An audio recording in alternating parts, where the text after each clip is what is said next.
The UFL is officially in its second half of the season, and games are heating up for the best of the best to match up with each other, but we got to get through week 6 first. And we got to start talking about next year, for good or for bad. This is the UFL podcast, and it starts right now. 1, 2, 3.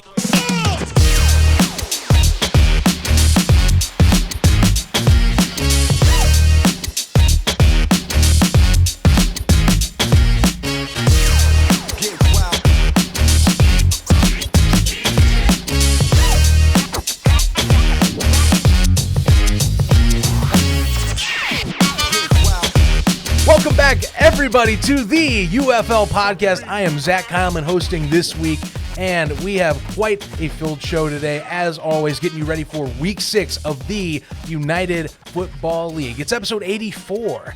Man, things are getting closer and closer to that century mark, and my good buddy over here knows that we are going to break that century mark some point soon. We got to get through a season first, and we got to get through some more exciting action this weekend. Stefan, or as you guys know, the ref, either way, you know I say both names on here. How's it going, dude? Week 6 on the horizon. Tons of stuff to prep up for. You know, I know a lot of the excitement's week 7 in terms of some of the bigger marquee matchups, but, trap game week? I mean, we'll have to see. We're going to talk about that. But, I mean, leading into it, it's a good week. It's a great week. Maybe it's the best week ever. I'll tell you, as a Roughnecks fan, I don't know how to feel anymore. What was the number? Can we get to 8 games? I don't know if we decided that Monday. It was 8. 8-0. Hopefully, we'll see. 8-0, I don't know, I guess is what we'll say. But we're at the halfway point of the season, just a little bit longer, but we're a day out to the next set of games, and then we're past the tipping point, and we're heading towards the playoffs, and things are already starting to shape up, as we've talked about in the weeks leading up to this, and as we'll probably talk about a little bit later, and man, I'm excited to jump back into the speculation zone as well. We haven't done that in a while. Mm-hmm. I don't know, maybe you did while I was gone, but it feels like it's been ages, Zach. Even though I was back last week, I'm back this week. It still feels like I've been gone forever. I'm glad to be back. Glad to be talking spring football, UFL. I'm glad to be talking to all you folks. Let us know down in the comments. Are you happy I'm back? Or you're like, mad I'm back? You're like, get rid of this ref guy. Let me know. Off season, off topic though, Zach. I know it's on season, but I think I dropped it in the Discord. I'm working on some off-season content. I don't know where I'm going to drop it, but the ref's European vacation, Zach, is going to be fun. Yes. I have graphics made for it. I'm working on a whole intro. I don't know if I'll do it on the newsroom channel or if I'll put it on the ref channel. I feel like if I put it here, it'll actually get more views and traction. And although it might not be 100% sports related, I hope you guys check it out because I'm putting a lot of effort into this, and we're going to all in London. So as you can see, the ref is going to take a side course in being a travel vlogger. It's going to be fun. Look, he's been telling me and so many of us others about this European vacation he's coming up. And look, if you've never had a chance to go to Europe, or if this is your first time, there's a lot of the world to explore. So I am fascinated to see your reactions to other parts of the world. It's going to be a great time. Where you're going is fantastic. France and the UK, I know, are on docket, right? Anywhere else I'm missing here? I don't know. We're going to figure it out. We're just going to kind of go and see where everything leads us. I know we have like a loose itinerary, the things that everybody sees, the crown jewels, Buckingham Palace, the Eiffel Tower, the Louvre, the d'Orsay Musée, or, Musée d'Orsay, whatever. Anyway, we got all those things on the docket. And you know what? I was talking to Zach before this. If I could get out to a Wrexham game, that would be cool. I wanted to go out to an ELF game, but it doesn't look like the schedule is going to work out, unfortunately, by one flipping day, which is a damn shame. But I am definitely going to be hitting up some soccer matches. We're going to be at All In London, AEW, if you're an AEW fan. So we're gonna be covering it all. So if you like wrestling, we're gonna have a little bit of wrestling. If you like history, we're gonna have a whole lot of history, dude. You like the Mona Lisa? Imagine the Mona Lisa with me in front of it. You like the Eiffel Tower? Imagine it with me in front of it. Mummies, dude. They got all sorts of mummies, and the Rosetta Stone at the History of British, the British History Museum. Mm-hmm. join us. And if you want to hear me mumble through things and probably mispronounce a lot of names, then this is the channel to watch. But I'm going to be bringing history, Zach. I am going to be bringing facts. So it is going to be, just imagine, it is. I am going to try to make this like a little travel vlog. And if it goes well, maybe we'll get more, because I was actually supposed to go to the Philippines up in like a couple weeks. I might still be. I don't know. If I do, we're throwing that, baby. The Rough goes to the Philippines, baby. And who knows? Who knows what you'll see there. But anyway. The possibilities with Rep Vision. Oh, yeah. The meta glasses. That's what I want, is those kind of lens shots. That'll be good. I know. It's going to be fun. Anyway, let's get into the show. Stay tuned to that for later this summer. That'll be a fun time. Wherever that's at, we'll pick the channel. I think it'll be on here, but we'll figure it out, or you'll figure it out most likely. But in the meantime, guys, week 6 is ahead. Quick with the plugs here. I'll be really brief on it. Socials, hey, make sure you're following us if you haven't. Why the hell have you not?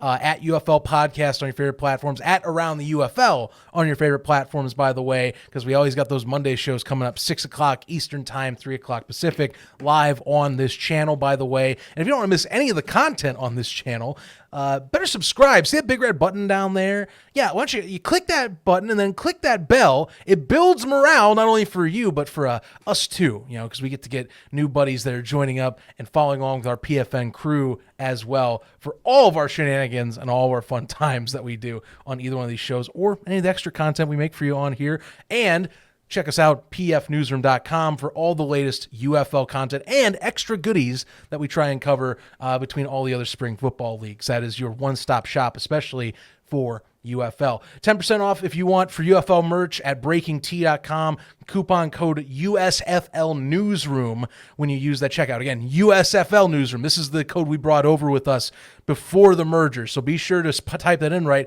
10% off your purchase, and you give to us over at PFN to help support the show and the website and our guys over there. And finally, if you want to help with charity, be a ducking legend and go check out our Ducky collection, season 2. Yes, we are serious. This is new merch. This is the second year we've done. This is not the same as last year's stuff.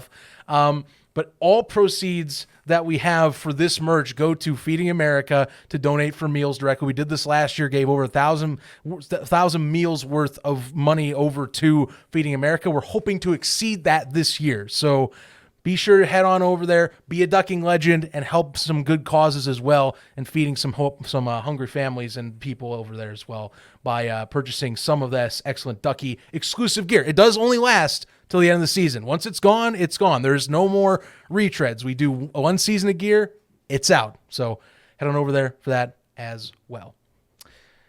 Week 6. I still need to get mine, but I have seen pictures of it, and I hear that the quality is much better than last year, which the quality wasn't bad last year. I know that the hats were really good. The hats are really good, but the printing is always a little, you never know. But I heard it's better. I know they have a new thing. I actually ordered a new newsroom shirt that I designed. Yeah, I don't know if it's actually going to look good or not. It's very ref style, which means that like 10% of the population will probably think it's cool, but I think it's cool looking. That one's on the shop. It's called Newsroom Future. That was the only name I could think of to go with it. But anyway, get the Ducky stuff because I got to get mine. But I'm excited to check out the embroidered sweaters. They have the embroidered hoodies. Yeah, that is on my list. I need to pick up is the embroidered. They're premium unisex sweaters. Like Ducky's main logo on the front, and then you get the Be a Ducking Legend on the back, which any of the merch gets the Be a Ducking Legend quote on it. Yep. So, because look, you helped some people out today when you bought that. Just remember that when you purchase too. And your community legend sidekick while you're at it as well. 100%. Episode 84, week 6, and leading into week 6. So we do this every week. We do, without the UFL credit, you guys know, we don't recap the games as much anymore. But look, there's still stuff that lingers after every episode and leading into a new episode. And I think it's perfect time as always. Like not only week 6 thoughts, but mid-season thoughts. Well, Ref, what do you got for mid-season, man? I mean, we 5 weeks in. I think a lot of the talk leans around as much as people say whether they want it or not, the conference divide in particular, but also I think we finally can say after last show in ATU that we know who the definitive. It feels like we know who the definitive 4 teams finally are, and it's now starting to feel like that the drama for like a late season push does not feel like it's going to be there. No, not at all. And I mean, I don't know if anybody remembers, but I do remember very vividly my early mid-season predictions. I think I made this 2 or 3 weeks before the season kicked off, maybe longer. I said, Zach, just remember this, and you can clip it, do the whole thing. I said, here's my mid-season review. 12-0, rough them up. And oh man, I don't know if I could have been more wrong. But I will say this, at least my Roughnecks have more wins than the reigning XFL champion Arlington Renegades, which when we talked about this early in the season, I said, I don't know if they're going to be the best team, but I actually thought they were going to have a better start because they had more of those ingredients kind of put together before the season, before we saw the coaching staff reduced, which I thought was going to help them out. And again, couldn't be more wrong. Now, when it comes to the Stallions, though, I think we all knew, whether you want to say it or not, deep down in the back of our heads, we knew Skip Holtz was going to find a way. I don't know if I knew that they would definitely be undefeated by now, but I knew that they would be among the top teams. The Battlehawks, I'm pleasantly surprised with. If anything, if the UFL is going to survive, they need markets like St. Louis to do well, which last year they did well, but it wasn't well enough to get into the playoffs. And that probably hindered the league because I'm sure they were hoping they could have had a playoff home game last year with another 30, 40, maybe even 50,000 people coming to that game, although the championship is going to be held in San Antonio. Now, this year's looking a little bit different. We might see a home game in St. Louis and the championship in St. Louis the week after, which, hey, the league's got to be feeling good about that. I think there's probably people out there that are looking at this like, is this rigged? Because I feel like if it was going to be rigged, you would want to have the Stallions and the Battlehawks in the championship. But I mean, the teams are just good. I know they didn't make the playoffs last year, but it's hard to say that the Battlehawks weren't good last year. And Anthony Becht is one hell of a coach too. When we talk about the backbones of these teams, it's the coaches. And I mean, a big reason for the Stallions' success is Coach Skip Holtz. And I think the reason we're seeing maybe a little bit more fire behind the Battlehawks this year is because of Anthony Becht. And you can kind of hear it in his speeches, right? He has that intensity that will... Oh, yeah. He'll tell you when you're wrong, but it'll motivate you to do it right, And that's a sign of a great coach. Well, I can tell you from anything that has come out is that they very well know that they missed on a playoff berth last year by, it really is technicality. I mean, it's a tiebreaker, but they were in a competitive division and were just missing the mark on making a playoff berth. And to the point where many of us thought we were going to be seeing the playoff system be reverted to kind of like a CFL, like best of the best post or besides division winners type of thing, which didn't happen. And credit, right now it's playing out that way where there's going to be no, like, I would say, kind of raising of fists, if you will, at given how the current landscape of the league is with the two conferences. But, you can tell they were very, very upset last season that they were a record team that should be a playoff team that did not get their shot. And I think that any of those returning roster members are clearly fighting with that edge this year. Not to mention, just talking about the XFL conference. I mean, I'll say it best, the Brahmas definitely got a boost for having a organization that came over in a swap. And then the other two franchises, I know I can see your face because that could have been your team. Could have been my damn team. Yes, could have been your damn team over there in Houston still. But, hey, circumstances flip things over. And then the final two XFL teams, it's just, I feel like some of it is resting on the laurels of last year, and it didn't work out. Arlington way more so. And I cannot ever out-talk James on Arlington incompetency or disappointment. But clearly Arlington, up until just this week, now starting to look at changes, is, kind of rested on they thought they were better than, or thought certain changes from last year would flip over. It did not. DC, you can only go so far saying Abram Smith changes how this works, and in reality, things just aren't clicking right now. Now you see they're starting to make some drastic last-minute changes with a few roster moves they can do. Like DJ Swearinger being let go was a complete surprise shock to most people this week. And the fact that Joel Powell coming back to Arlington, who should have never, I thought, ever been let go in the first place. Again, picked 4 interceptions last year and was one of the best safeties in the XFL. Clearly some things are being realized that, for Arlington, it's I can say it's now or never, but I think it's kind of never. DC, it's like, okay, it is now or never, guys. Like, we're down 2 games. The 2 teams above us are clearly better opponents. We have to do some sort of minimal switches to maybe try and claw back, but it's just how it's been. USFL side, it's a little different, where it's like, Houston kind of, I know you're going to say differently, but it kind of feels status quo to me for what it was with the Gamblers last season. The Showboats are just the bigger disappointment, and arguably are on the same par as the Renegades for completely flopping for the most part. Yeah.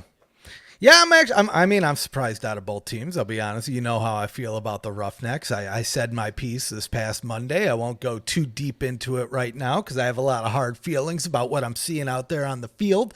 So yeah, let's focus on Memphis right now. I agree, Zach. I don't know kind of what happened there. It felt like they had all the pieces in place. You brought in Coach Flip, which I love his intensity on the field. I loved what he did with the Breakers last year. He got the team to the playoffs, didn't make it to the championship. Hey, that's a nice get for your first season in, right? And then we fast forward to this year. We saw him kind of bring the best of the Breakers and the best of a whole lot of other teams over to Memphis. And man, oh man, they just haven't been able to do anything. You would have thought with Case Cookus there and Troy Williams and all of the other support that they had from the receivers to the defense and this and that, man, they would have more than one win on the season, and the luckiest win of them all in the first game of the season against my Roughnecks should have been our win. But yeah, it's surprising. Probably more surprising than Arlington being unwinning, which is crazy that they are unwinning. It's kind of crazy that DC's 2-5, but like you said, Abram Smith it was expected that they wouldn't do as well, but I don't think anybody expected that they would be doing this poorly. But this is the thing with spring football. It really is any given year. Even if you have the same players, anything can happen. And now with this merger, you have teams just kind of playing a little bit differently. The rule sets are a little bit differently depending on where you're coming from. I guess really for everybody, regardless of where they're coming from. But it is interesting that the Stallions are just still damn on top. I know I'm going to go off on a tangent here, but I feel like I'll never say I'm a Stallions fan, right? Because I am a Houston fan. A fan is a fan. You can't leave your team. But if there was any other team, like if Houston left the league, I'm a Stallions fan. Why? Because they are the damn spring football team, man. And you could say they're not America's team. You could say that the Battlehawks are America's team because their crowds are bigger.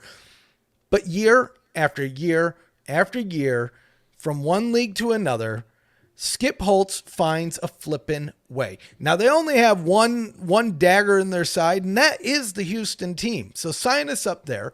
And generally, it is on the road. That was the part I didn't factor in, Zach. So, but to my point, year one, everybody said, well, of course the Stallions won. Every game was played in Birmingham. What did they do? They went next year. Granted, they lost more games. How many? 1 extra games. They lost 2 games in the damn season and then go back to back. And then the argument is, well, only half, there's still half of their games or blah, blah, blah, blah. Now we're in a third year, new league, arguably the most competition out of either the XFL or the USFL. And where are they at? They're doing better than they were last year. They're undefeated still. On paper, and we'll get to the preview, on paper, they should be able to walk through this next game pretty easy. That's not a guarantee. Still got to play and win the game. But even if, let's just say they lose this week, even then they're going into week 7 against the Battlehawks, potentially with a tie record at the top of the league, with nobody else other than maybe the Brahmas within contention. It is quite impressive how much hype, like I said, in our circles has been built around like next week. Like, I think there's a lot of people that, they're like, formality. Let's just get to next week. There's going to be, the online discourse will be quite entertaining, to say the least, with these two fan bases. But we still got to get through week 6. And look, Birmingham, I mean, what else is there to say? Yeah, I mean, the performance, it's been one of the gold standard franchises between both leagues, for no doubt about it. There's a reason why, the performance is so well. Skip Holtz, I think, has only grown his stock more here than he ever did in college football. I'll be honest with you. His legacy will be here. He has won plenty of bowl games and plenty of games, in various stops in his college days. But reality is, his legacy, I think, will be shining brighter in the USFL, UFL days, and how he's done with this, than I think anywhere else. Yeah, is what I can put up and contest. And that's shown again through 5 weeks. Still another 5 left, but you can see it. 2 QBs and how they've set things up. Zach Potter gets a ton of credit too for the franchise GM and being able to coordinate all this as well and getting what Skip needs. But another 5 weeks in, merge league, better talent, don't matter. Birmingham's still the top dog until proven otherwise, and that's why everyone's waiting until next week now to kind of see this big heavyweight bout. Is now we have the 2 top dogs at each other. Not to mention that the Brahmas are going to have to face them back half the season, so that'll be fun. Yeah. That'll be a ton of fun, is all I can tell you. Yeah, it'll be good times. What I will say has not been fun is we're seeing the retirement list keeps growing. And I don't know how to even comment on that, because it's like players I'm shocked are moving on so quickly. Now Gerard Fernandez is dropped out. Former breaker, it just surprises me that he will not be in this. Yeah, it's kind of crazy to see. I mean, part of it is, I'll be honest, it feels like, and there's nothing confirming this, but it feels like part of this is money related, right? If you're going to get an injury, they're not going to want to sit on injury reserve, get a fraction of the money they're going to get. And I don't know what the contracts look like, but maybe this gets them free of that, to where when they are, free of injury, they have the option to move on. Where? I don't know. I mean, there are options. There's the CFL, there's the ELF, there's the IFA maybe. I don't know what that's going to look like next year, which they actually, speaking of which, the IFA reached out to me. So I need to reach out to them and see what they got. I don't know. I won't speak on if it's going to be legit. They're definitely, for them, they're starting smaller scale. I think that's what's unique, but I don't know. We'll see how that plays out. I've got my own thoughts on a separate IFA episode we could do somewhere. Is all I can tell you. One day. Anyway, I mean, it is surprising to see, because I mean, we've saw this maybe a couple times over the last couple seasons, maybe like once or twice a season. This year, it seems like ever since the beginning of the season, or even before, if you count Bo, right? That was kind of the big one that came out, and it was nice to see that the league put a little bit of a presentation around it, made kind of a big deal about it, because I mean, his name not only goes a long way in Alabama, but he was a crucial part of that year 1 win. And not to mention, he was a guest at Spring Stock too. So you got to roll out the carpet for that alone.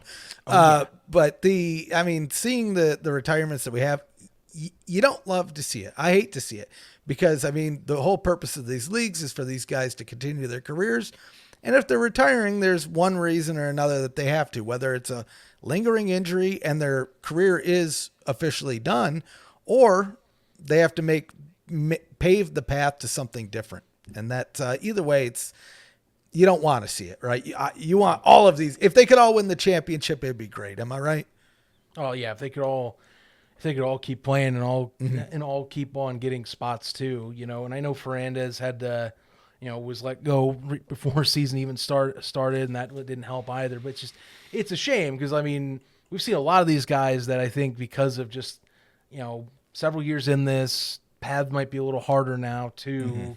It's the way of the beast, I guess. I just hate another week, another guy who's retiring for one reason or another. I'm not saying it's like Scooby Wright, it was because of injury last week. That one hurt. Fernandez again, even more so because, like we talked, having him on the show last year was great with him and Vontae Diggs. Their whole chemistry, being the dynamic duo with New Orleans. That one hit me a little harder. Just getting to be able to talk with him a little bit about his career, a year prior. Man, I'm trying to think back. Is there anybody still in the league from Spring Stock 2? Jamar, but he's not starting anywhere. That's the thing. Man, I think maybe Jamar, it's good Bo, we didn't have any players at Spring Stock this year. maybe. I've said in the past, which shows that, I know. we talk about someone on this show and they get cursed or something like that. Man, I know. And I thought that I was over that, but now it's coming back in the form of retirement. It's a stinger. Vontae Diggs and Jamar be the only two from last year that are still playing in either one of these. Keep yourselves well protected. Walk around in a like one of those bubble ball things. We're not trying to affect your career. No. We're just saying that trying to make it better. There's a weird pattern that is going on right now. Is all. Luckily, Ethan Westbrooks is still killing it. So hell yeah, good he to is. see him over in Houston. No summer stock thriving. curse. No summer stock curse. Only spring stock curses around these parts. Sign us up. Oh man. Oh my God. All right, I'm gonna throw you a softball here on our rundown. Do you want to do the speculative part, or do you want to just do the previews and knock it out? You know what? I'd say we do the speculation zone and wrap it up with the previews. I think so. I'm right. with you. We're doing the speculation zone. Yes, we are. Yeah. It's time. Let's do it. Throw it up. The speculation zone, everyone. Welcome, everybody, into the latest edition of the Speculation Zone. It's been a minute since we've been here. I will say we brought it up a bit in one of our other episodes when you were gone, but we didn't doll it up with the intro because things just happen. It's just how it is. Full curtains removed. We did these episodes the day before they had to air, and I just was like, we gotta get it up at the time. But this is the Speculation Zone, and it's kind of a doozy for some things we've been kind of having some folks bring up as of late. And honestly, Ref, I'll let you lead into this because it's some moving pieces. We're talking already next year, and I know a lot of people discuss on the viability of the merger and all that, but and attendance is what this is, I think, being related to as well. It's a lot about next year that is being brought up all of a sudden. 100%. So yeah, I think the last time that you and I did a speculation zone, at least, we were talking about potential expansion and the rumors that part of the deal of the merger would see that the league would expand to 10 or more teams going into the next year. And that even, we went into all that speculation. Yeah. Now this is similar, but almost on the inverse side of the conversation, right? And so I think it was Mark Perry from News Hub, which sign him up. Spring stock guest. Hopefully, oh man, we just talked about the curse too, Zach. Oh no. But anyway, spring stock guest, Mark Perry, he joined us, which again, that was super fun because I've always talked about everything's coming full circle this year. And so Newsroom, News Hub, worlds collide. But he had put out a piece over on News Hub earlier this week talking about, just midseason thoughts, things that he's hearing. And one of the things that potentially, and we are in the speculation zone, folks. Yes. But there is potential rumors that we could see some teams relocate. So this would be different than expansion. Two of the names that are being brought up right now, and we'll get into it. I don't think there's many surprises to this, but we'll get to the reasons to it. But two of the names that are being brought up is Michigan and Memphis. Now it looks like Michigan could potentially move to Ohio. Whether that's Canton, Columbus, somewhere else, that's still up there. Now, don't get me wrong, Zach. Would I love to see a team in Canton? Hell yeah, I've been talking about it ever since there wasn't a team in Canton. Not like this. Do I want it to be the Michigan Panthers? No, I'm the ref, the #1 Panthers fan. It's right there on the thing. You know what I mean? Don't get rid of I don't want to see it. And then the other one is Memphis, which, okay, we've seen the crowds aren't doing good, but I would be surprised just because the Fred Smith FedEx connection. You could argue that was more of a USFL thing, and quite honestly, a Brian Woods thing. Interestingly enough, that's how far that goes back. But they could potentially move to Nashville, which I don't know if that's a good thing or a bad thing. I've seen arguments either way. I know you have thoughts on this. I have all sorts of thoughts on this. What are your? I'll let you just pick it up wherever you think makes sense. I have a lot to unravel with hearing a rumor like that. And it's not just that we're hearing this now. We talk about this a lot with the attendance figures and, debating should you move a team after a season like this or not? Do you consider the fact that certain factors might have affected how teams are being brought in for attendance or how they're being looked at? And that's what's tricky, is I'm not 100% sure. Credit, the league still got to get to next year. And, they have made announcements like, for example, the Nick Novak, partnership again coming up. They're saying is going to be in October. So a sign next year, that they are still looking next year. Moose has said next year. But the thing is, that doesn't mean that they aren't going to make changes. They have been very clear every step of the way that they are analyzing everything and that change might be inevitable one way or another. Now, most of that's been rules, but one can make the logical leap that they're looking at all these teams that they saved and the venues they're at, the contracts they've made, and what makes sense for how they're doing it. And it's tricky for the two that are they're being speculated on right now.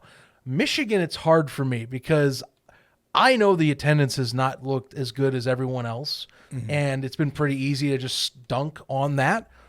But if this is a TV-driven league, which from what I understand the merged one still is, more TV-driven than gate revenue, it's kind of hard for me to look at the ratings of local markets with Michigan hitting – the lowest they've hit is 4, and that was last week. They've been a top 3 to 4 TV market all year locally, whenever Fox or ESPN has dropped statistics. Kind of would be hard to justify moving a team that is getting you numbers for existing, because some of those people will stop watching, most likely. Oh, a lot of them probably you have will. to consider that. Now, credit, what they might be looking at is Ohio does have a history of bringing in people. Columbus, Ohio, by the way, has been consistently a place that has watched spring football, but I don't know if it makes sense to laterally move. You might as well, if you're going to do it, I would almost wish that you can find a viable expansion route, just put a team in Ohio to take advantage of the said TV numbers in Ohio, rather than maybe have a chance to move somewhere is the deal. Memphis, it's a little trickier, but credit, they were top 10 local market this week. So again, what is the driving force? Is it gate revenue? Because if it's gate revenue, then we need to understand that that's what's the driver, and that TV is the secondary piece, which is fine. The CFL exists in that vein has been existing in that vein for years. They want more TV revenue, but they realize gate is what brings in their dollars and what they need to focus on. So if that's the case, then that's what that signifies. If these teams get moved, it's not about TV ratings as much. TV ratings do matter, but the revenue and cash flow easily from what you do at the venues becomes prominent at that point. Then we start talking about attendance in even more brighter light than we do right now. Right. And there's probably way more to this than we'll ever know too, because even from a cost perspective, I have to assume that Ford Field, if it isn't the most expensive venue that they run right now, it's definitely in the top 2, probably, Zach, maybe 3. It probably is up there. Maybe Audi beats it. Maybe the Dome beats it, but I don't see anybody else beating it. Right. It's an NFL facility, Zach. Right. That place is, and it's a dome, and it's in Detroit. It's not going to be inexpensive. So I get it. It's the only NFL facility that the league operates in now. Yeah. So the Dome used to be. The Dome used to be. We know the Dome is expensive too, but you can argue Michigan might be a pretty hefty price tag. Is the thing. The thing that's a killer though, Zach, is you could make, and you may have brought this up already, but you could make a very strong argument that if they had a longer runway to sell tickets, because what was it, 17 days before the season started, before you could even buy individual tickets? That's my other angle. 2 weeks, essentially 2 weeks for one of your bigger stadiums, your most expensive stadium. I mean, the draft is a great example of where I know they were doing events in Troy, Michigan, but if anyone's from the Metro Detroit area, you'll know Troy is nowhere near where the draft is at. Troy is easily, I mean, if you are driving fast, you're getting from Troy to wherever the draft is in 30 minutes. And that is if there's no traffic and you're flooring it. It's more likely 45 minutes, maybe an hour with the traffic before you're getting out there. So I get it. It's nice for the burbs to go watch and, watch it on TV, but why? I get you. Okay, Zach, I get it. You know what? It probably costs a lot of money to buy a booth at the draft, but you know what? It costs you no money other than the cost of people walking around the crowd and handing out flyers. Yeah. There you have the most people in a market that you run that you'll have at all this year that are all guaranteed football fans, most of which live in Detroit and are there to watch the Lions draft their team. Get out there. Don't get out in Detroit. Get into the crowd. Do what you need to do. I mean, Zach, I was in a band, so I know all the tricks and the things and the this. And there is no shame in that game. If somebody remembers who you are, get it done. I mean, case in point, I was talking to some of the folks that were setting up events in Houston, and I don't know if you saw this, Zach. Houston sees what's going on. They look, hey, we want attendance to be a little bit higher. They have 3 different events this week, Zach. They got an event on Friday. They got an event on Saturday. They got an event on Sunday. Sorry. Why? Because they're going to go out and sure, they're going to draw people in that know about the Roughnecks. But here's the key is that hopefully people that are at these bars or other events that aren't there for that will walk by and say, oh, what? The Roughnecks are back or whatever it might be. There's probably so many people that don't know that the Roughnecks are even playing this year that were fans the last 2 times around. It's a little tougher because I think with the merge, and I'm not going to say definitively this is the main piece, but one thing that was nice with the USFL with multiple hubs was that it had multiple different teams in multiple different cities. You had several of the home teams, 3 in particular, that did get to roam around. Michigan did get to help itself out. And credit, it was still lower last year. I'll admit that. And I think there needs to be worked on. But even then, 2 years in a row, the Panthers have had problems getting their venue ready to go and giving out tickets. And part of it was the merger this year. Last year's because they had the Lions supposedly handling the tickets. It's different now, but that change happened really late. Yep. So I really want to see what a third year with the league handling everything and not going through the team at the facility and having to deal with that where they're the second class citizen there, see what they can do is the thing. The venue, but who knows? Like I said, the venue cost, like you're talking, might be a problem. The promotion deal is going to come with, and that's one of the drawbacks of one hub is, it's great you fly people out, and we do get select players to go out and to go to places, but that doesn't mean that your on-the-ground crew is going to be doing everything like a professional team run by a independent ownership will do, and this is what's going to hurt. Now, credit, they did have Pablo the Panther out at the draft. I did see the photos there. I don't know if they were handing anything out, if it was just there for a photo op, but, it's not enough is all I could say. And there's a reason these rumors are coming up because, the at venue performance, I am feeling more and more dictates than even the TV numbers. I really am starting to get that vibe. Well, it gets me worried about Houston because Houston has a similar problem that the Michigan team did in regards to we had a short runway. We had we didn't even know what venue we were. I mean, we all kind of knew it was going to be Rice Stadium, but they didn't officially announce it until, I don't know, maybe a month before kickoff. And then even then tickets weren't on sale and it reflects it in the crowd. Now I will say this, Brett, the ticket guy running it out here, that guy knows how to hustle, dude. He does. That guy is everywhere. Every weekend he's got something going on. And I mean, case in point, he's getting results on a team that's not getting results. And that says a lot, right? Now, imagine if the Roughnecks were good.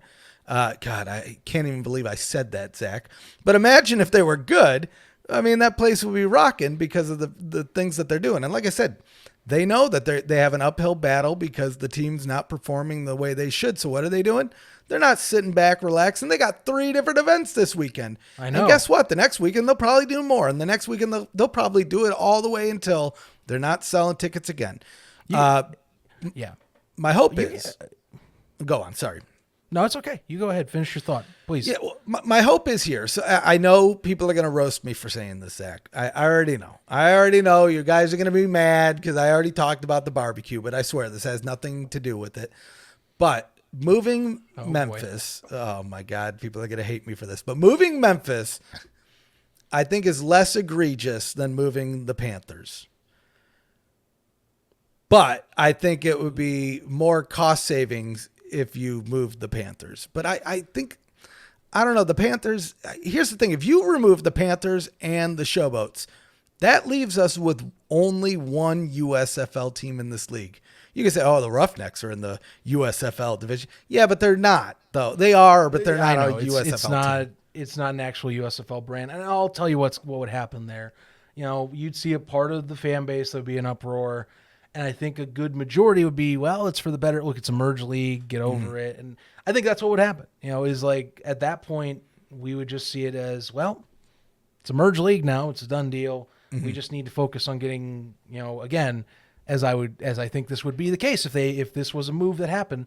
It's about gate tickets then. It will not be ratings will matter to a degree, like if you're trying to sell an investor, but it would be about gate revenue at that point. And we would be a little more, that argument about the TV ratings and like what's driving it would be done. It'd be about gate sales. We'd be talking CFL style at this point. And what even is TV ratings anymore? I mean, this might be the last year that TV ratings are even ever slightly relevant. Because as we all know, what is Fox, ESPN working towards for next season? It's that joint streaming that joint streaming deal, right? Which is, I think, a big reason why we're almost guaranteed. We're still in the speculation zone here, folks. So don't roast me if I say this. But I feel like this is a big reason we're almost guaranteed a season 2 of the UFL. Is they're going to want that extra content for this new streaming service. Now, it helps Fox, it helps ESPN, which jointly together helps this new streaming service. Yeah. Now, if that streaming service is to come into peril, I wouldn't say that we're not going to get a season 2 of the UFL, but I'd say it takes the guarantee a little bit down 100%. It doesn't take it down 100%, but 100% it would take it down some type of margin. Right. I still think we're going to see a season 2. But I mean, to your point, Zach, that might be a big reason why they're looking at this and saying we might have to force it and push it towards a gate revenue, gate focused revenue, because what even is ratings? Sooner or later, what is even a sports package, right? Because if you're the owners of the league and you own the streaming service, that's really the bottom line you're looking at now. And this is more of a product of the streaming service than it is anything.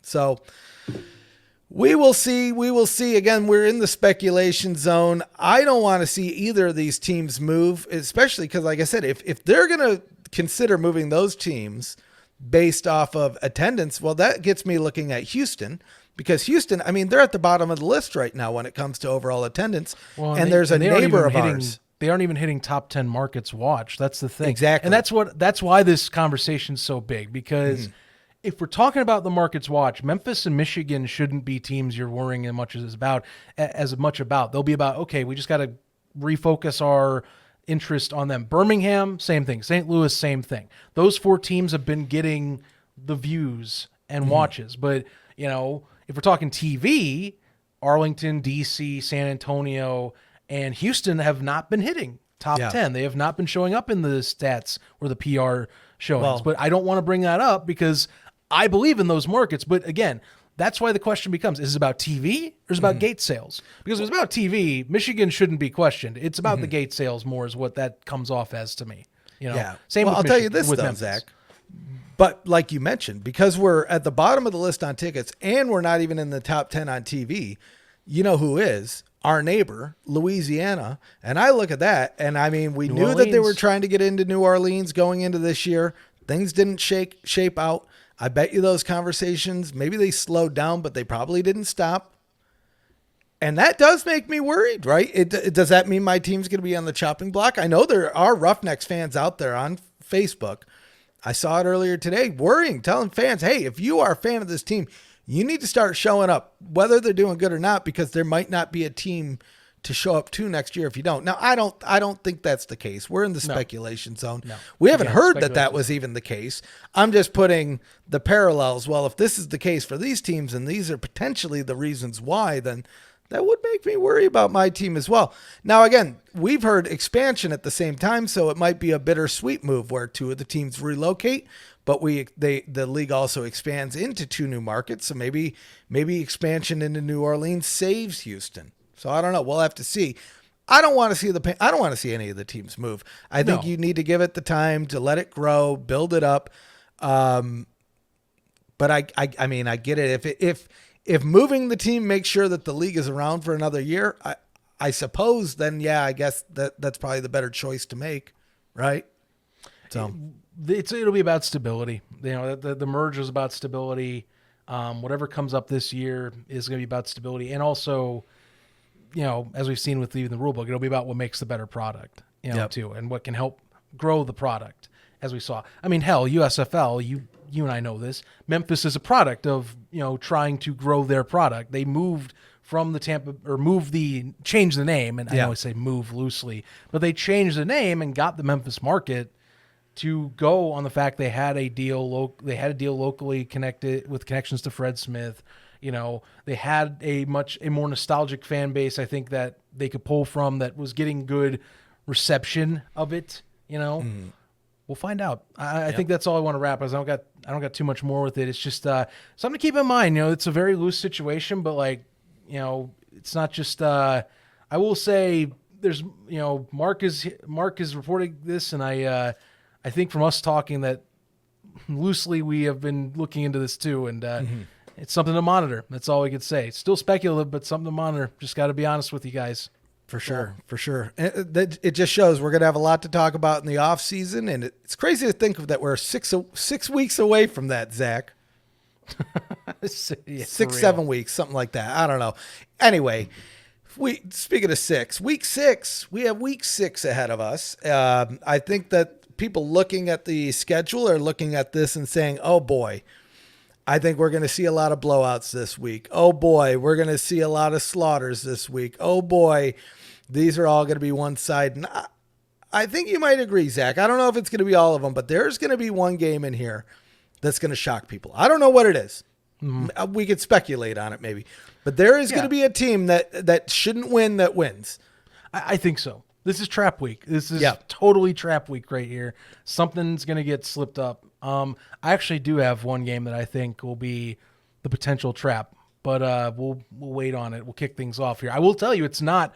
I don't think it's this first one, by the way. Birmingham heading over to Memphis. Last matchup, Stallions basically second half finally caught into gear, overwhelmed the Showboats, and kind of rode off into the sunset, forcing several sacks on Memphis, which has been the theme all years. Pressure, constant QB pressure, and no run game to speak of. Meanwhile, in Birmingham, one of the top 2 offenses in the league all year. Still going to see who gets the start at QB. Are they going to keep shifting around? That's the thing. I think that's the one thing we are all tracking right now is, will they continue to flip-flop the quarterbacks, or does one of them stick and is chosen? Adrian Martinez again. Almost went with the linebacker there on an accident. Adrian Martinez again, another week of an impressive showing, more of an Lamar Jackson-esque performance last week is all. Stallions keep kind of finding new ways to get their talent involved and have a well-rounded roster even with injury. I mean, Larry Roundtree comes out last week. What CJ Marable was missing, you know, what's the deal there? You know, they're actually having players that are getting off of IR now. Willie Arbery, we saw, is going to be possibly reactivated pretty soon. He's back, at least on the inactive list as of this week. You know, they've had to flop things around with special teams. Unfortunately, Kobe Wadman's let go, but still, I mean, they've been able to kind of just keep status quo. And we've already said our take on Skip Holtz. You know, Ref, I want to hear your thoughts here. Memphis again, so much talent on paper. But man, if you can't protect anyone, even against last week, what was the worst pass rush team in the league in Michigan, how do you expect to walk away from this when Birmingham is basically the exact opposite? Yeah, I mean, I'm kind of with you, and I saw it firsthand last week what the Stallions could do to a team, and it wasn't pretty. I'll tell you, man, it was not fun to see what a Stallions team can do to your team if you are not up to snuff. And, man, if there's any team that's sitting there right next to the Houston Roughnecks, it's these Memphis Showboats. And I got a feeling, I don't know if it's going to be a shellacking like it was between Birmingham and Houston. But, yeah, I don't know if this is going to be the game this week that gets the trap treatment. Now, we could see Birmingham stutter in the first half. We've seen that where the first half is relatively close, and then they find their rhythm in the second half and then either just tear you apart or edge you out at the end. I think that's probably more likely. I don't know if they're going to kill him. I don't know if it'll be 42-2 like it was last year. But yeah, I think the Stallions can do no wrong at this point. I think they go into week 7 undefeated for probably their biggest test of the year. And we'll get to the Battlehawks, but I mean, I don't know, man. It feels like that one is probably a wash as well. I think for your sake, you brought up the one saving grace that Memphis will have to get a win is kind of look at DC's way of how they almost pull off an upset, which is, I hate to say it, you're almost going to have to hope to catch Birmingham on a bad night is how it'll be. Now, I do wonder if the strategy changes if Matt Corral plays. Corral's mobile, but remember, Matt Corral, we've seen more so looks for the pass than Adrian Martinez does. And Martinez can throw, but Corral much more has been showing tendencies of he wants to stay in the pocket as long as possible, and at the very, very last second, if he has to run, he'll run. He can still do it, but it's not his first option. It's a bit different of a play style. So if that's the case and he's playing this week, maybe you catch that where you can kind of get him flustered. The Showboats pass rush hasn't been terrible this year, but credit, their run game has started to fall. Their run defense has started to fall off significantly, which don't expect Skip Holtz and company to not just look at that and go, oh, that's an easy exploit. We already are the top rushing offense in the league. And not just because of the QBs. They also have their running backs have helped account for a ton of that too. So it's a hard setup this week for Memphis. I don't know what you do to adjust the pass rush per se.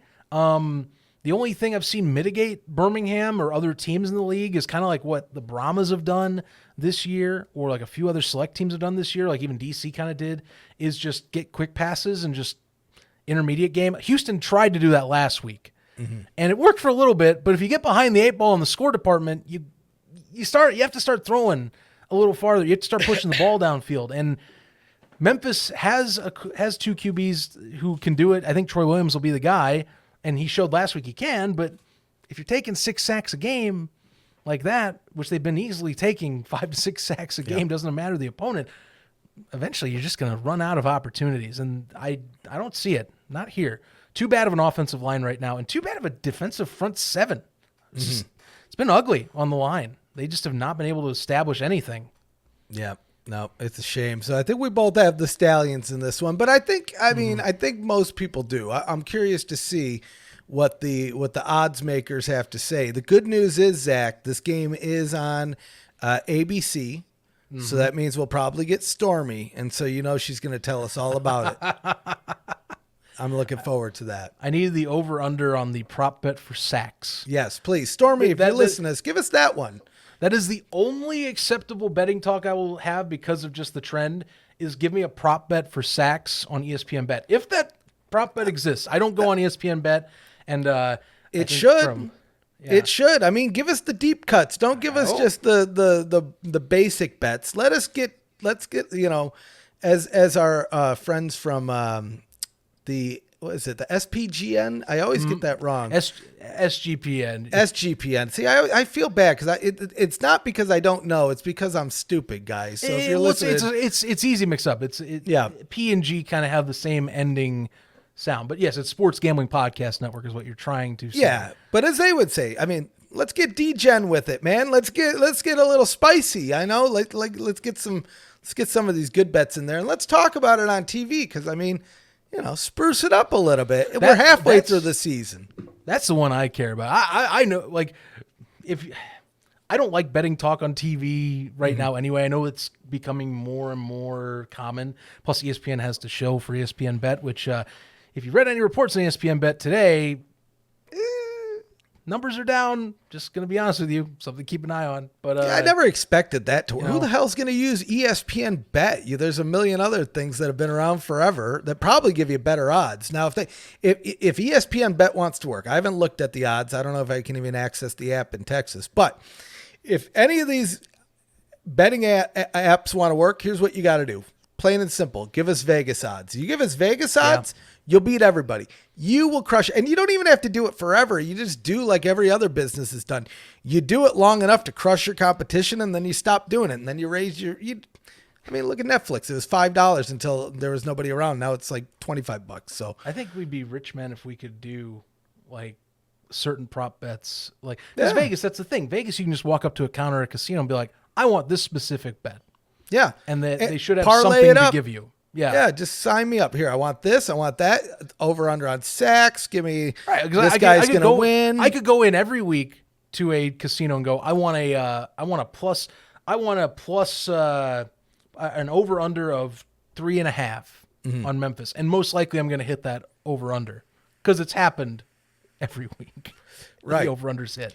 So just saying it would be so easy is all I could say. Birmingham wins. I'll give you a score. I'm going to go like 35 to 15, 16. I don't see, maybe Memphis might keep it close early. Again, if it's Matt Corral, that's where I think it's closer. I actually think, again, I'm with everyone else. I think Martinez is going to win the job outright by the end of the year and probably should be the guy that plays St. Louis personally. But I wouldn't be shocked if Corral starts one more week to get 3-3 and then they release whoever they think's better afterward. 35-16. I think they'll easily get a 30 burger, and it won't be close by the fourth quarter. I'll give you that. Yeah. Yeah, I'm with you. I don't know. I'll say just for the fun of it, 42-3. They'll get one extra point. One more point than the 42-2. Yeah. God. Let's see. Let it happen, because I mean, good Lord, that'd be the way to do it. And to make it even a bit better, Flip will be nicer to Skip than Todd Haley ever was. Oh yeah, 100%. He won't be nice to the refs though. He won't be nice to the refs. No, he's always mean to the refs. That's why I love Flip. Anyway, guys. Anyway, I didn't say that out loud. Moving on.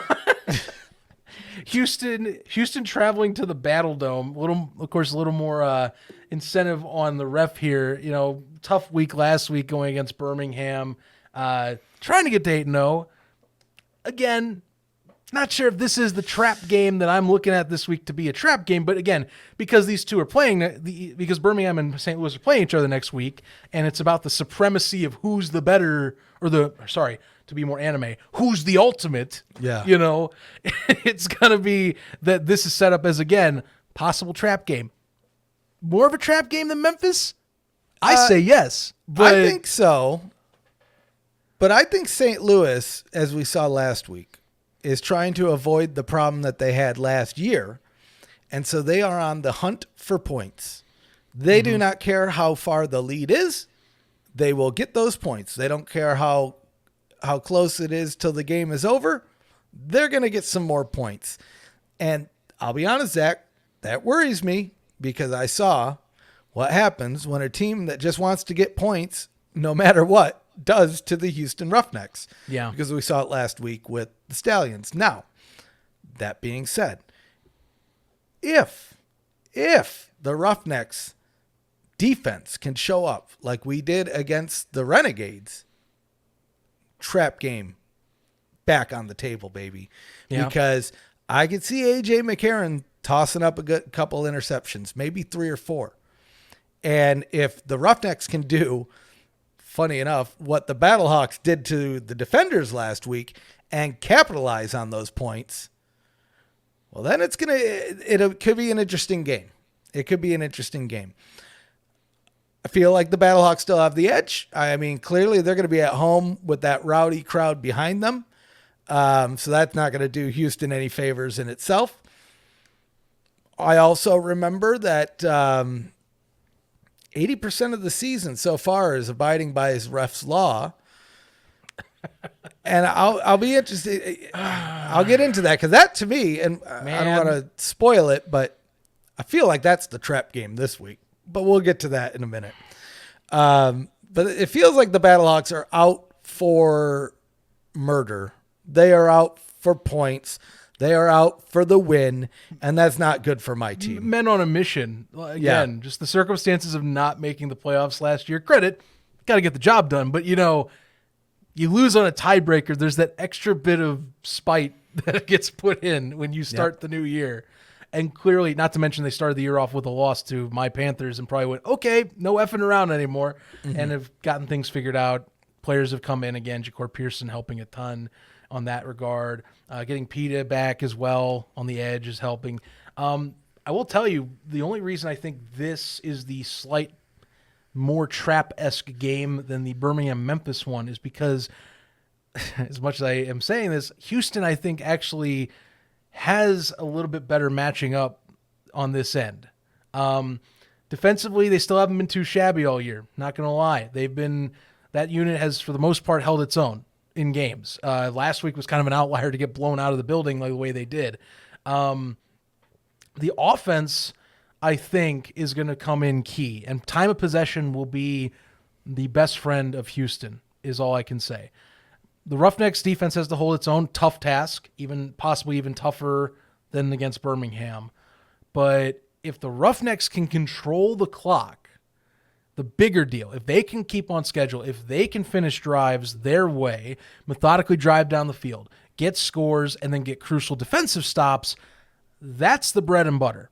But we have not yet to see that against St. Louis for any team really, honestly, since probably week 2. I mean, they've been consistently getting better and have not let the game dictate to where it has to come down to a final possession or whatnot. So Roughnecks have a tall task. I do think it's a more believable one. I'm not picking them, but if we're talking trap games, this is at least the most trap-esque of the games, I will say. Well, I would say the more of the trap-esque game that I could say between the two top dogs. Between the two top dogs, that is. Yeah.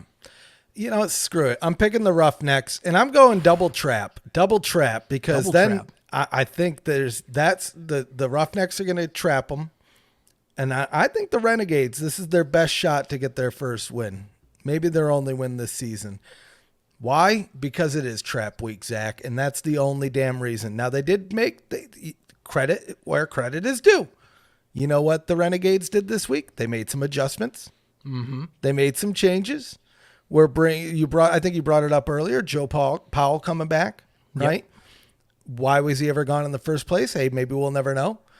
So that could be the determining factor on that one this week. And like I said, 80% of the games so far this season have abided by ref's law. 80%, halfway through. That's kind of crazy. So I think, I don't know what it is about the Panthers. I mean, let me say this, they're not consistent enough, because if they played like they did last week, then by all means, they should destroy the Renegades, right? But I don't know. The Renegades, just like the Stallions, are close to a loss. They're due for a loss. They should take a loss before the season ends. The Renegades are due for a win. The Renegades should have won a few of these games already. We saw the same thing happen to the Brahmas last year, right? So this is nothing new in spring. I mean, we saw it happen to the Gamblers basically every game in that first season. For real. So, I mean, this is nothing new in football or even spring football. I don't know. I feel like the Renegades have a shot. If I'm talking like the most likely to upset, I know I just said trappiest of games last one. I was if I misquoted, I was meaning between the two top dogs in the league. The one that I am certain is the one I am most afraid will be an upset is Michigan against Arlington. And it's because of Michigan. Every game, Michigan is 3-2, but every game stumble over themselves at least once or twice to let teams crawl back or to be able to kind of keep ahead. We saw it against Memphis. There was no reason Memphis should have gotten back within a touchdown against the Panthers, but you know why? You muff one punt, you have one stop, all of a sudden it's 25-18, and the team goes, all right, now we got to get our crap in order. And credit, Memphis has a win this year, but I'm not going to say Memphis' offense has been the scarier one. Arlington is. Arlington also has a better deep passing game than Memphis does. And one of the weaknesses that Michigan has shown this year, whether it has been any opponent they have played, is that they are susceptible every game to getting burned deep. It is their one part of their defense they are the most lacking at, is that they have not done a great job protecting the boundary lines and getting deep balls thrown. And I will say Arlington has those pass catchers to take advantage. Now the thing is, do they have the defensive prowess to finally step up to the plate? I know Powell's coming in, and he was brought in inactive. Hopefully he's brought into the fray this week. If not, that's going to be the question. I don't know, because what's going to happen is Michigan's going to lean on the run game. They did it last week with Danny Etling. Now maybe Etling gets more comfortable, but they're going to lean on the run game. Arlington is still dead last in rush defense and are consistent and are dead last in total defense across the board. So even with Michigan being inconsistent at times, they've shown they have ways of getting offensive production, specifically out of Wes Hills and now Matt Colburn. Can the Renegades stop Michigan enough or force Michigan into enough scenarios where they give the game away? That's the deal, because I don't trust Michigan enough to where, out of the top 4 teams in the league, clearly they are the 4. They still stumble and bumble every game over themselves at some point. So you have to keep it close. If the Renegades can get out of their way, don't run trick plays. If you're going to put Lindsey Scott in, it's only for like 1 or 2 plays. Don't put him in on like a 3rd down and 2, when you have the momentum going down on a drive. Stick with Luis Perez. He's your guy. There's a reason why he's starting. You don't have to get cute, is the deal. This one scares me. I got Michigan, but this one actually scares me for an upset, is the deal. And if they do get an upset and for some reason Houston or Memphis gets one of these trap game wins above, the division or the conference reopens itself again. Yeah. Is what freaks me out. Oh, 100%, which is what I am looking forward to. And I'll tell you this, I am going for the Renegades. I'm pulling the Roughnecks and I'm pulling the Renegades, which would move Ref's Law up to 83.333 repeating % on the season. And so we'll have to hope, because that does keep the Roughnecks in playoff contention. Barely, slimly, but realistically, what would it be? 1 game out? It's not a problem. Yeah. Well, realistically, probably 2, because I think when it comes to the tie, if it came to a tiebreaker, you guys would probably. Well, right now the tie goes to Michigan, but you can even that bad boy out and neutralize it with a win.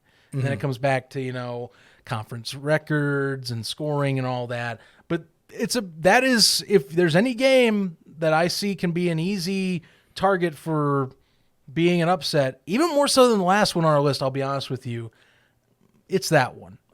Michigan has been shown to be flimsy. I don't trust them enough. I'm a Michigan fan of 3 years now for the Panthers. This team still has that lingering over them every week. Yep. We'll see, but at least they're at home. That's the only saving grace of sorts this year. Zach? If it was last year, at home, this would be a different story.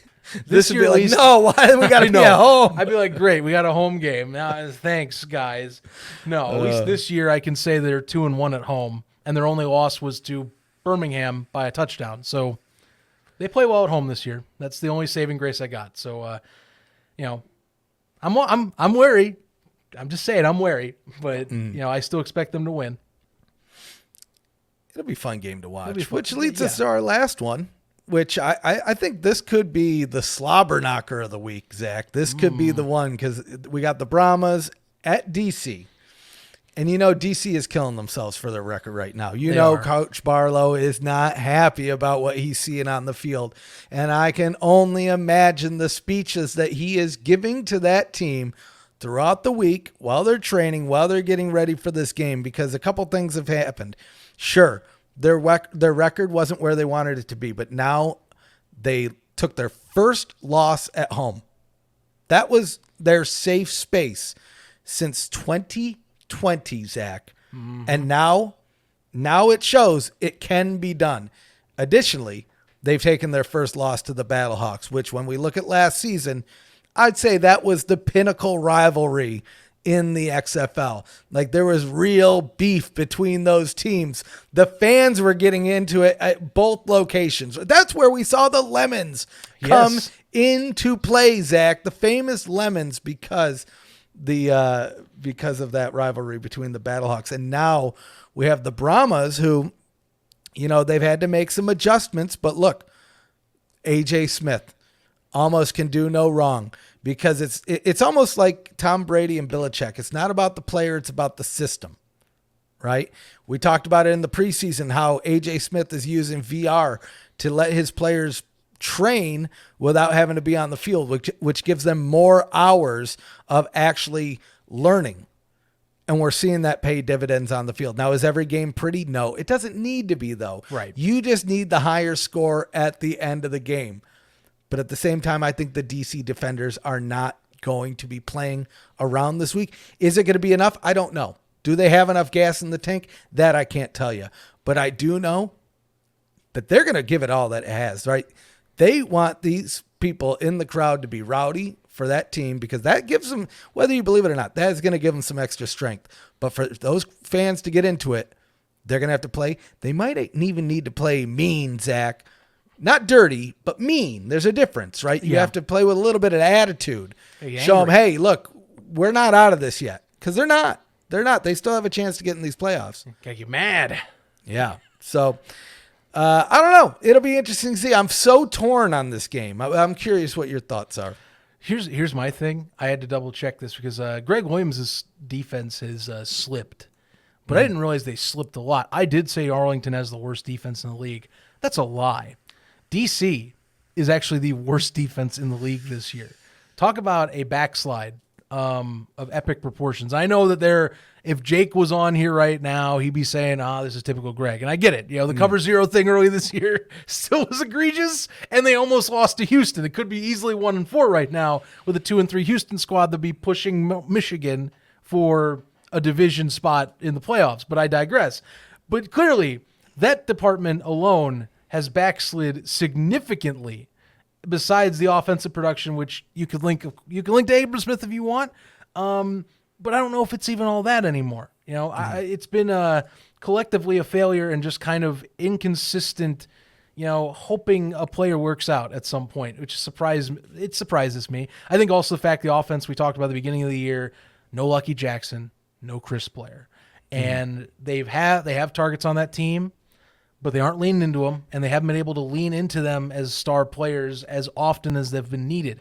Ty Scott was their go-to candidate for a while. We've seen Chris Rowland get a few targets as well, and it's just been like that every week. It's just kind of like a rotating carousel. There's no one that's really taking over on that side. It's tough. DC's last chance to me of staying with it and having a realistic playoff berth, it is this week. They will fall to 2-4 after this week. If so, they will have a tiebreaker lost to the Brahmas, by the way, because this is the matchup 2 of 2. So you have to win this one to keep it close is the deal. Not to mention you'd pull yourself back within a game, and then it would be coming down to seeing who can finish off the year with more consistently. I don't know if it's that is the thing. That defensive backslide is what's really staggering to me, and what has me not at all confident that this is going to work out, even with Quentin Dormady showing last week that he can be the hot and cold player that we've talked about with the 3 interceptions. Mm-hmm. I just don't know. I'm not feeling as confident about what Greg Williams has at the table right now, and that's even saying that week 1 they made mistakes where it could have been a different outcome. It could have been closer. Mm-hmm.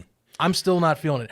And like I don't feel it to the point where I cannot list this as the trap game that is the most worrisome of the week. I just don't feel that way. The defensive digression has been staggering. It has been beyond staggering. Yeah, I know I said this last week, but I'm going to repeat what I said last week. I think the Brahmas are going to win, but I think they're going to do it in what I refer to as classic Brahmas style, where it probably won't be until the fourth quarter when they, maybe not their first lead, but until they solidify their win. I think it'll be a closer game. I think we'll see a little bit of back and forth, but I think the Brahmas are going to pull it out. I think I just think they have the momentum on their side right now. DC, it's not going to be an easy opponent, though. I really do think that they're going to put everything into this because, like you said, this is almost their last shot. If they can't get this win, then those chances of getting into the offseason are that much further away, and that's a far drop when it's really only 2 spots to get into the playoffs, and the other 2 teams are, in the top, right? Like the top. So, yeah, I don't know. It should be a fun game to watch. I'll be tuning in, but I think the Brahmas got this one. I also do have the Brahmas. DC, to me, their best chance of winning is flustering Quentin Dormady and hoping for a bad game. That is their best shot, is that. Otherwise, I'm not 100% sure if Dormady's able to somewhat look like the guy we saw 2 weeks ago, at least for the first 3 quarters against Michigan, it's over, I think. Yep. It'll be hard to keep up. And I also do believe that DC front 5 we saw last week, it struggled against St. Louis. It's going to be a harder task, even more so against a Brahmas unit that's been consistently top 3 all year in the sack department and in pressures. Good luck. But they at least get home field. That'll help. And again, if they can get pressure on Dormady and throw him off his game, because we saw last week against Arlington, any better team that wouldn't sleepwalk to a loss would have beat the Brahmas last week. Which is weird. I've said that people probably are listening to the show like, Zach, you've said this multiple weeks that this team has looked like it's beatable and they're 3-1. I'm like, I know, but I'm telling you, last week in particular, even more so than the other ones that I've talked this year, 3 interceptions, multiple different possessions, and you couldn't get it done because of weird trick plays and 4th down calls.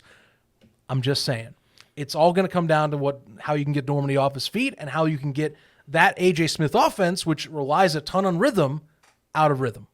Right. Tough task for a defense that has not shown that it's up to the challenge all year. Yep. I mean, should be a fun game to watch. I think there might be people looking at this week. Oh, it's all going to be blowouts. It's going to be mayhem. It's Jover. Yeah, but I don't know. I got a feeling about this week, Zach. I think it's these weeks in spring football when you see the shocks. It's like, again, when I look back, I know I talk about it a lot, but the Houston Gamblers beating the Birmingham Stallions. These are the types of weeks that you see that stuff happen. Right? We haven't gotten any of those games this year, too. Like, that's kind of weird. Through 5 weeks, now credit still is up for there. I mean, we remember 2 years ago with Birmingham, their loss to Houston was week 9. Like, remember, they lost to Houston, got themselves set up against Tampa, and then went on a tear and won the championship, no questions asked. So, not saying it can't happen, but it just has felt so absolute this season. Like, for the most part, the favorite, once we've sorted things out, has come and gotten the win. Even though Memphis is maybe the only one I can say was that, but in the sense that they have backslid and looked way worse. But still, I don't know. It feels a lot more absolute so far through 5 weeks. Not like crazy, but I think it could be because better competition and maybe better split in competition. I guess I don't know. I guess so. I mean, well, you look at with the Renegades, man. There's at least a couple of these games that they should have won. They shouldn't. Bob Stoops should have his 200th win by now, but he's still searching for it. Maybe this is the week. We'll see. Coaching incompetency keeps showing its ugly head over there. Yep. It really does.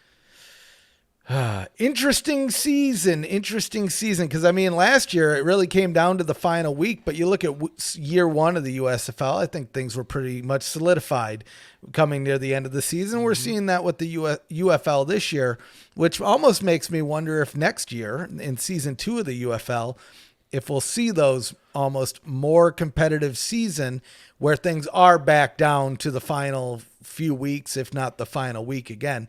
Now, granted, there could be a couple spots that come down to the final couple weeks here, especially in the USFL division. Never when say you're looking never. at that number 2 spot. If Michigan loses this week and the Roughnecks win, I mean, that makes it even closer. And I mean, if somehow Memphis and Houston wins and the Panthers lose, things are getting spicy in the USFL division. Would be spicy. Hell, just if DC can find its way to get off the mat and beat San Antonio, yep, then we can talk about that again. You know, that's just it. But again, gotta get your wins where you can. You know, it's especially now with some of these teams getting farther done with their interconference matchups. Now it's going to come down to divisional rematches a lot more. You know, This is one of the first big ones of the year. Really, is this Brahmas DC game. So something to keep an eye on for sure. Yep. If you see the split, I think that'll about do it. I think that's it. That will. Yeah. Another fun week, Zach. Another fun week, and then we ride into another fun week of spring football, and then we're back here on Monday for around the UFL, and then we're back next week for what? 85, man. Sign 85. us up.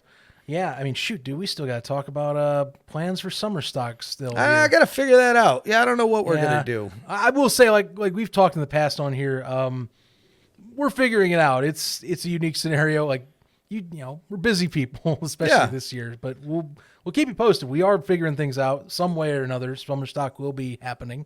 Yeah, so, we'll do something. I don't know what we're going to do. I don't know if it'll be a stream or if it's just going to be a tailgate. Because that's the one thing, Zach, and you and I have talked about this behind the scenes. The one thing that stinks about spring and summer stock for us is we don't get to hang out with anybody. We do the show, and then everybody kind of sees us, and we get to wave at them from behind the table, but we never get to, like, actually hang out with anybody. Right. There's, like, this brief moment before, this brief moment after where we're in this, like, this mad rush to get things working or broke down. That, man, it would just be fun to have just a good old-fashioned tailgate this year.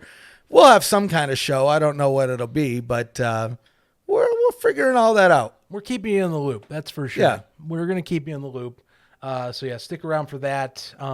Again, follow us on social at UFL Podcast, at Around the UFL, at UFL Newsroom as well, by the way, at PFN and pfnewsroom.com for all the latest. Subscribe if you haven't subscribed yet. Hey, come on. Click that button right there. Click the bell. It builds morale, not only for you, but for us too. We appreciate you being part of our channel and part of the community that is growing for PF Newsroom and the UFL podcast groups as well. Check out the Discord too. A lot of going on, especially, I hate to say it, with a different league right now that is causing chaos, and I will keep updated on because this is my life. So stay tuned to that. But for now, enjoy the UFL. I can say games are happening. No craziness is happening right now to that degree. So it's all good. Week 6 will be good, guys. Just enjoy that right now. Be happy for what we have. For real. Be happy for what you got. Yep. That's all I can tell you. I'm Zach Kyleman. He's the ref. We'll catch you next week for episode 85. Check in Monday for Around the UFL at 6 p.m. Eastern, 3 p.m. Pacific, live on this channel. Until next time, guys, stay classy. Enjoy Trap Week. It's going to be a fun one. See ya.